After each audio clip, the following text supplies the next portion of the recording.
मैं Lokesh Yadav, lecturer political science, आप सबका अपने यूट्यूब चैनल पे स्वागत करता हूँ। आज का हमारा जो विषय है वो है कांग्रेस प्रणाली और चुनौतियां पुनर्स्थापना नामक जो हमारा 5th चैप्टर है, उसमें दल बदल। 1967 का चौथा आम चुनाव जब हुआ तो चौथे आम चुनाव के साथ कांग्रेस की जो गिरावट आई, एक दल का प्रभुत्व का दौर जो समाप्त हुआ, उसके साथ भारतीय राजनीति में एक बदलाव और आया। वो बदलाव क्या था? भारतीय राजनीति में विचारधारा और सिद्धांतों की राजनीति को छोड़ करके उसका स्थान किसने ले लिया? राजनीतिक अवसरवादिता की राजनीति ने स्थान ले लिया। यानी कि सिद्धांतों और विचारधाराओं का कोई मोल नहीं रहा, बल्कि राजनीतिक अवसरवादिता और राजनीतिक भ्रष्टाचार को बढ़ावा मिला। वो किस प्रकार से मिला? वो मिला पद के लालच में या धन के लालच में, दल बदल के द्वारा। तो आज हम पढ़ेंगे दल बदल के विषय में। दल बदल का क्या अर्थ है और दल बदल को रोकने के लिए सरकार ने क्या कदम उठाए। दल बदल से अभिप्राय है जब कोई निर्वाचित सदस्य जिस पार्टी के चुनाव निशान पर चुनाव जीत के आता है या टिकट के ऊपर चुनाव जीत के आता है, उस पार्टी को छोड़ करके जब दूसरे दल में या दूसरी पार्टी में शामिल हो जाता है तो उसको हम क्या कहते हैं? दल बदल कहते हैं। दल बदल जो था ये 1967 के बाद भारतीय राजनीति में तेजी से बढ़ा। राजनीतिक अवसरवादिता तेजी से बढ़ी 1967 के चुनाव के बाद, और इसने भारतीय राजनीति में एक नए शब्द को भी जन्म दिया, और वो भारतीय राजनीति के शब्दकोश में एक शब्द और जुड़ गया। वो था आयाराम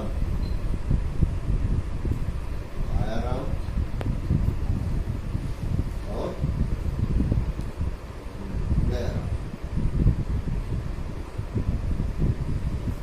आयाराम और गयाराम का जो मुहावरा है वो दल बदल से जुड़ा हुआ है। ये जो घटना थी ये दर्शा रही थी कि 1967 के दशक में दल बदल जो था वो बहुत तेजी से, 1967 के बाद में दल बदल जो है वो तेजी से भारतीय राजनीति में हो रहा था।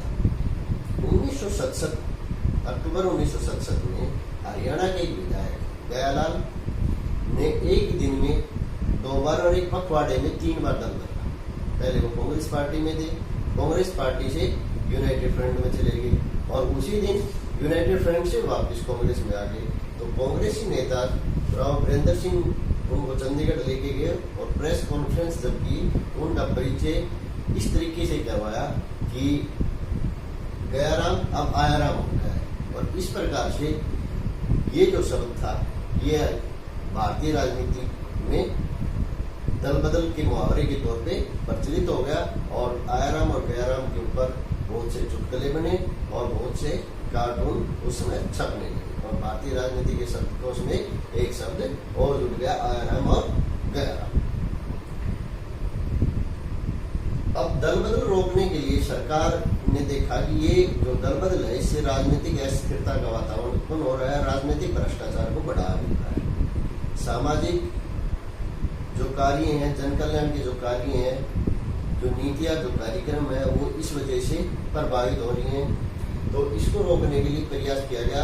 पहला जो प्रयास था वो 1973 में गृह मंत्री शंकर दीक्षित ने दल बदल रोकने के लिए पार्लियामेंट में बिल पेश किया, लेकिन उस पर कोई कार्रवाई नहीं हो सकी। उसके बाद 1978 में जनता पार्टी की सरकार थी, उसने दल बदल रोकने के लिए प्रयास बिल लेके आए, लेकिन वो राज्यसभा में पारित नहीं हो सका, यानी कि दोनों बार ये नाकाम थे।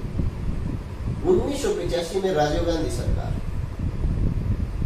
1908 लोकसभा के चुनाव हुए 1984 में, उसके बाद प्रचंड बहुमत से कांग्रेस सत्ता में आई थी, और वो एक ऐसा बहुमत था जो आज तक किसी पार्टी को अब तक भी नहीं प्राप्त हुआ है। तो ऐसी स्थिति में राजीव गांधी 1985 में दल बदल विरोधी कानून लेके आए। राजीव गांधी की जो सरकार थी और वो पारित हुआ, और उसको हम क्या कहते हैं? दल बदल कानून 1985। और ये संविधान का कौन सा संशोधन था? 52वें संविधानिक संशोधन के द्वारा। संविधान के 52वें संवैधानिक संशोधन।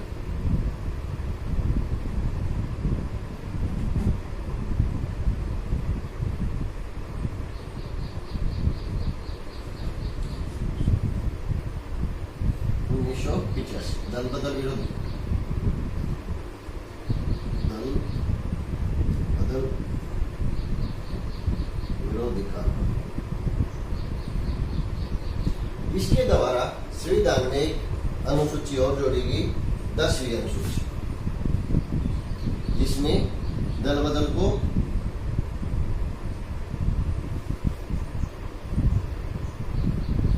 अनुसूची परिभाषित किया गया। 10वीं अनुसूची संविधान में जोड़ेगी।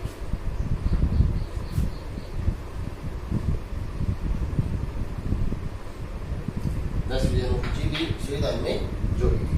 अब ये 10वीं अनुसूची में जो 1952 संवैधानिक संशोधन है, उसमें दल बदल को रोकने के लिए कानून बनाया। अब इसमें ये प्रावधान किया गया कि जो दल बदल करेगा उसको अयोग्य करार, उस सदस्य को अयोग्य करार कर दिया जाएगा, यानी कि उसकी सदन की सदस्यता समाप्त कर दी जाएगी। और इसके लिए वो केंद्रीय विधानमंडल का सदस्य हो, राज्य विधानमंडल का, केंद्रीय विधानमंडल यानी कि पार्लियामेंट में भी, और राज्यों के विधानमंडल, विधानसभा और विधान परिषद में भी समान रूप से वो इम्प्लीमेंट होगा। तो इसमें जो 52वां संवैधानिक संशोधन था, इसमें अयोग्य ठहराने के लिए क्या क्या बातें की गई, कौन कौन से?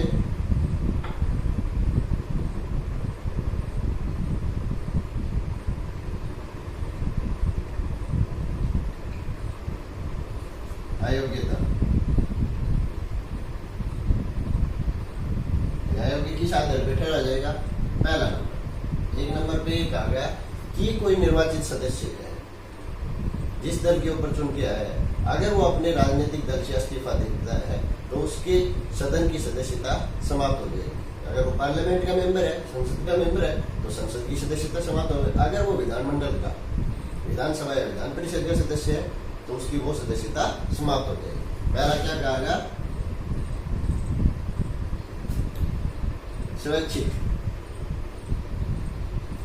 स्वैच्छिक तौर पे अगर राजनीतिक दल से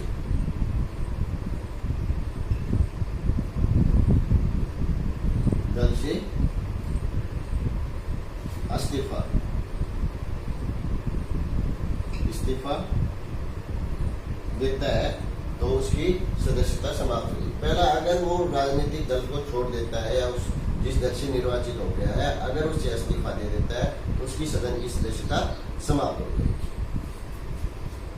दूसरा, अगर कोई निर्दलीय विधायक है और वो इंडिपेंडेंट चुन करके आया है, निर्दलीय चुन के आया है, किसी पार्टी से संबंध नहीं था, अगर वो चुनने के बाद किसी राजनीतिक दल में शामिल हो जाता है तो उसकी जो सदस्यता है, सदन की सदस्यता समाप्त हो जाएगी, उसको अयोग्य माना जाएगा। निर्दलीय विधायक, निर्दलीय सदस्य, विधायक या सांसद, निर्दलीय सदस्य पार्टी में शामिल हो जाता है, शामिल होगा। तीसरा,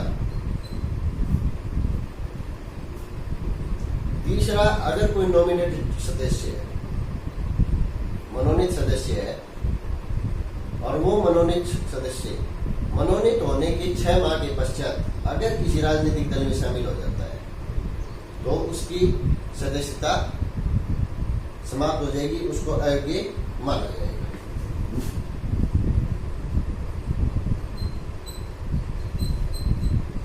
सदस्य 6 माह बाद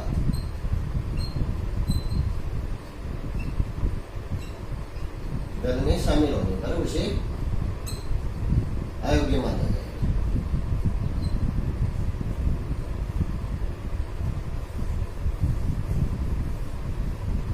चौथा किस आधार पे अयोग्य माना जाएगा?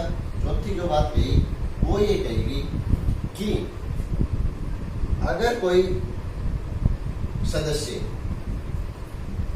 सदन में पार्टी के आदेश को न मानते हुए पार्टी के विपरीत अगर वोटिंग करता है तो वो, और पार्टी उसकी शिकायत अगर स्पीकर को करती है तो उस स्थिति में उसको अयोग्य ठहराया जाएगा। पार्टी लाइन से हटकर वोटिंग करने,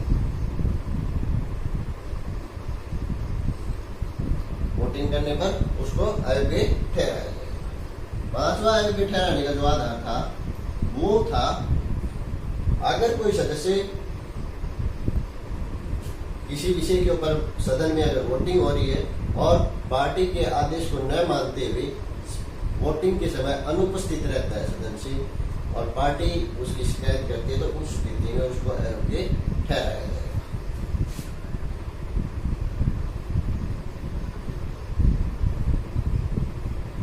पार्टी लाइन से हटकर वोटिंग से अनुपस्थित होने पर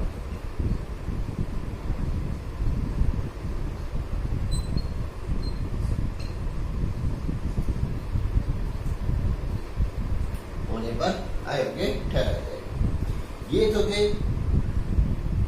दल बदल कानून के तहत किस व्यक्ति को, किस सदस्य को अयोग्य ठहराया जा सकता है। 5 पॉइंट बताए। अब इसके कुछ अपवाद भी थे, यानी कि किन स्थितियों में अयोग्य नहीं ठहराया जाएगा, अयोग्य नहीं ठहराया जाएगा। अयोग्यता से छूट, इस प्रकार से समझ सकते हैं अयोग्यता की छूट किन किन को देगी। 1 नंबर, अगर स्पीकर यानी कि लोकसभा अध्यक्ष, राज्यसभा का सभापति, राज्यसभा का उपसभापति, विधानसभा अध्यक्ष, विधानसभा का उपाध्यक्ष, विधानसभा परिषद का सभापति और उपसभापति, ये जो है ये सदस्य चुने जाने पर, यानी कि स्पीकर चुने जाने पर, चाहे वो केंद्र का केंद्रीय विधानमंडल का हो चाहे वो राज्य विधानमंडल का हो, स्पीकर चुने जाने पर अगर अपने दल से इस्तीफा देता है और इस्तीफा और जब तक पद से हटने के बाद पुनः अगर अपने दल में वापिस आ जाता है तो उसको अयोग्य नहीं ठहराया जाएगा। कारण क्योंकि वो किस लिए कि उसके पद की गरिमा और उसकी स्वतंत्रता को बनाए रखने के लिए उसको छूट दी गई। पहला स्पीकर को छूट,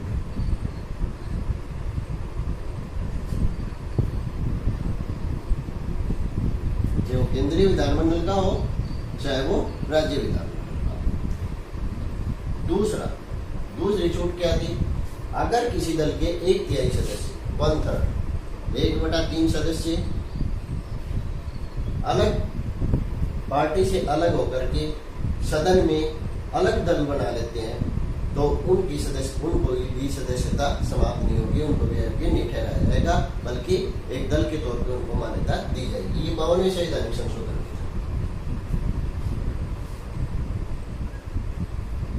को दूसरा दल बनाने की छूट। तीसरा जो बात थी, अगर 2/3 सदस्य टूट करके दूसरे दल में शामिल हो जाते हैं तो उनकी भी सदस्यता समाप्त नहीं होगी।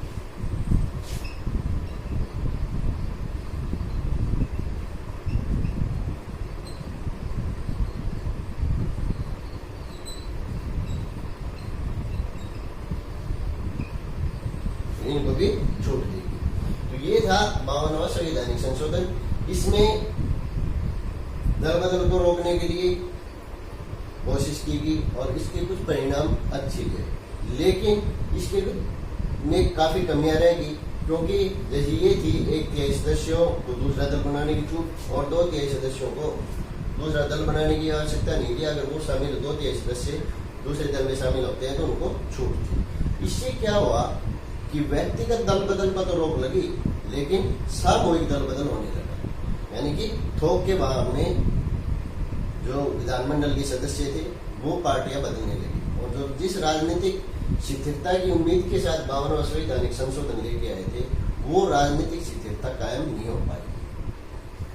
और इसमें सुधार करने की और संशोधन करने की मांग उठने लगी और आवश्यकता भी महसूस की जाने लगी कि 52वां जो संवैधानिक संशोधन है दल बदल को रोकने के लिए, उसमें और ज्यादा सुधार की आवश्यकता है। और इसमें सुधार करने के लिए इसमें संशोधन किया गया 91वें संवैधानिक संशोधन के द्वारा। 91वां संवैधानिक संशोधन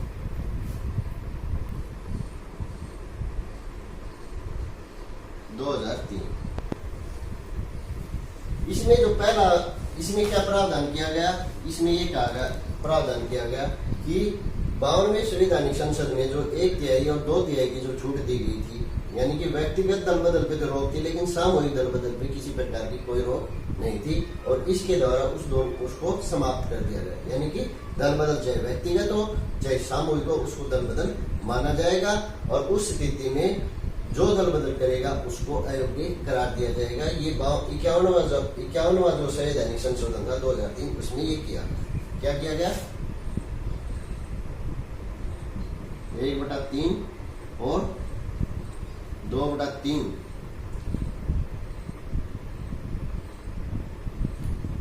सदस्यों के दल बदल पर विरोध, यानी कि ये जो था सामूहिक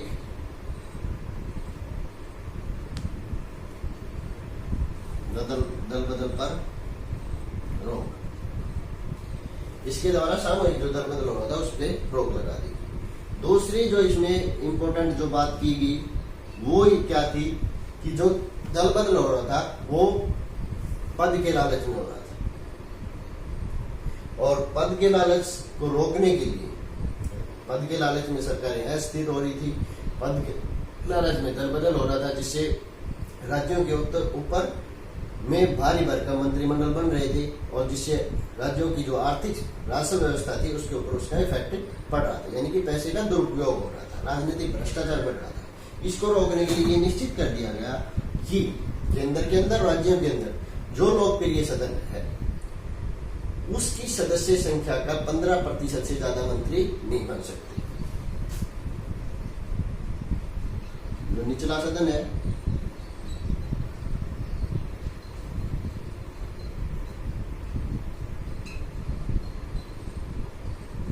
यानी कि केंद्र में लोकसभा और राज्यों में विधानसभा की जो सदस्य संख्या है उसके 15% से ज्यादा मंत्री नहीं बन सकते। 15% से ज्यादा सदस्य मंत्रिपरिषद में नहीं हो सकते, यानी कि सिर्फ 15% जो सदस्य हैं वो मंत्री बन सकते हैं। जैसे मान लीजिए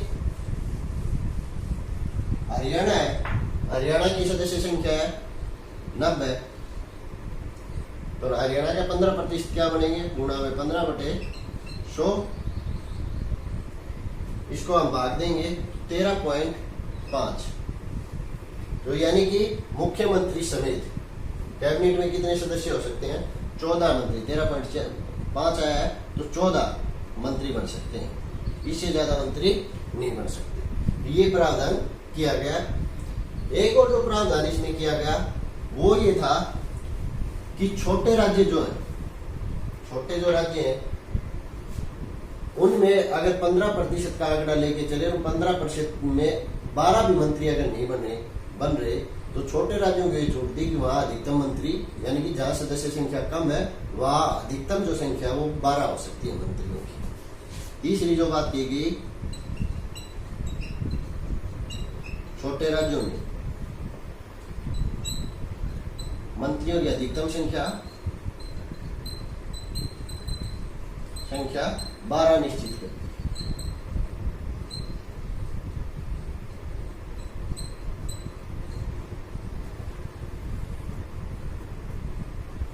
ये जो दल बदल जो कानून था इस 91वां जो संवैधानिक संशोधन था, इससे काफी हद तक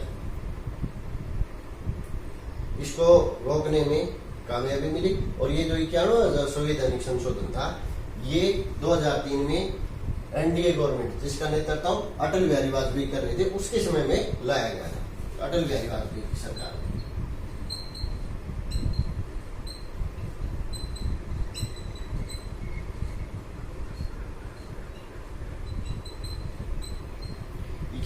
संवैधानिक संशोधन से दल बदल रोकने में काफी कामयाबी मिली और जो राजनीतिक भ्रष्टाचार था उसके ऊपर भी अंकुश लगा और जो सामूहिक तौर पे जो दल बदल हो रहा था वो भी रुक गया। लेकिन फिर भी अब वर्तमान राजनीति को देखें, अभी जो हाल ही में जो घटनाएं घटित हुई कर्नाटक के अंदर और मध्य प्रदेश के अंदर, एक नए तरीके का दल बदल का प्रक्रिया आरंभ की गई, यानी कि जो सदस्य दल बदलना चाहते हैं उनको पहले ही इस्तीफा दिला दिया गया और इस्तीफा दिला करके जो सरकार सत्ता में थी वो अल्पमत में आ गई और अल्पमत सरकार को इस्तीफा देना पड़ा और उस स्थिति में कर्नाटक के अंदर और मध्य प्रदेश के अंदर इस तरीके से सरकारें बदली गई। तो ये जो ताजा जो घटनाएं घटित हुई, इसको देखते हुए ये इसमें और ज्यादा सुधार की गुंजाइश बचती है, इसमें जो और ज्यादा सुधार की आवश्यकता वर्तमान समय में महसूस की जाने लगी। तो ये था दल बदल कानून और उम्मीद करता हूं कि आप सबको अच्छे से समझ में आ गया होगा। धन्यवाद।